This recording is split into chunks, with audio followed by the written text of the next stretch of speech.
আসসালামু আলাইকুম। আমি এখন চাল কুমড়া পাতার বড়া বানাবো। আর এই চাল কুমড়া পাতার বড়াটা কিন্তু ভাত দা খেতে, তারপরে হচ্ছে এমনি খেতেও কিন্তু অন্যরকম একটা টেস্টি হয়। আর এখানে আমার এই বড়াটা বানাতে যা লাগছে তা হচ্ছে ডাউল বাটা। আমি অবশ্য ডাউল বাটা না, আমি এখানে ডাউল মিক্স নিয়ে নিয়েছি, আধা ঘন্টা আগে ভিজিয়ে রেখেছিলাম। এটা মুসুরির ডাল অথবা খেসারির ডাল অথবা অ্যাঙ্কার ডাল দিয়ে কিন্তু এই বড়াটা খাওয়া যায়। আর আমি হচ্ছে এখানে ওই ডাউলের মধ্যে মরিচ বাটা, রসুন বাটা আর পেঁয়াজ বাটা দিয়ে নিয়েছি। আর হচ্ছে ধইনা গুঁড়া, মরিচ গুঁড়া, হলুদ গুঁড়া, স্বাদ মতো লবণ।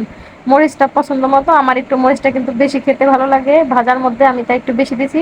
আর হচ্ছে এখানে বেসনের বদলে চাউলের গুঁড়া দিতে পারেন, কিন্তু আমার কাছে হচ্ছে বেসনটাই ভালো লাগে। আমি বেসনটা আগে ভিজায় রাখিনি, এখনই বানাবো, এখনই কিন্তু বেসনটা দিছি, এতে করে এই বড়াটা কিন্তু বেশি মুচমুচে হবে। আর এই বড়াটা বানাতে কচি পাতা লাগে। আর বেশি বয়স পাতা হইলে ওই পাতার বড়া মজা লাগে না। আমি কিন্তু সবগুলা কচি কচি পাতা ছিঁড়ে নিয়েছি। আর এই পুরা পাতাটার গায়ে কিন্তু আমি হালকা করে মেখে নিছি। এরপর হচ্ছে দুই পাশ থেকে আমি পুরা পাতাটা মেখে এই যে ভাঁজ দিব, দুই পাশ থেকে কিন্তু আমি একটু ভাঁজ দিয়ে নিছি। এরপর এর উপরও মাখাচ্ছি হালকা করে। বেশি মাখলে কিন্তু ডাল হয়েছে হয়ে যাবে, বেশি ভারী হয়ে যাবে, ওটা খেতে বেশি ভালো লাগে না। এবার এই পাশেও আমি ভালো করে মেখে আবার উপরের পাশটা হচ্ছে বাকি অংশ ওটা নিচ দিকে নামাবো, নামায় হচ্ছে এভাবে এটাও কিন্তু মেখে নিব।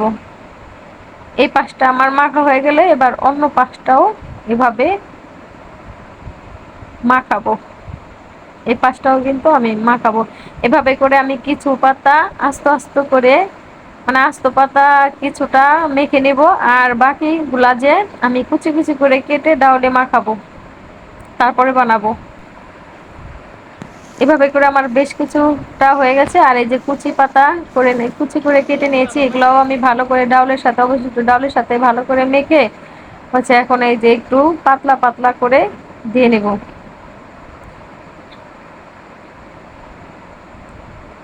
যে আস্তগুলো আমি দিয়ে দিছি।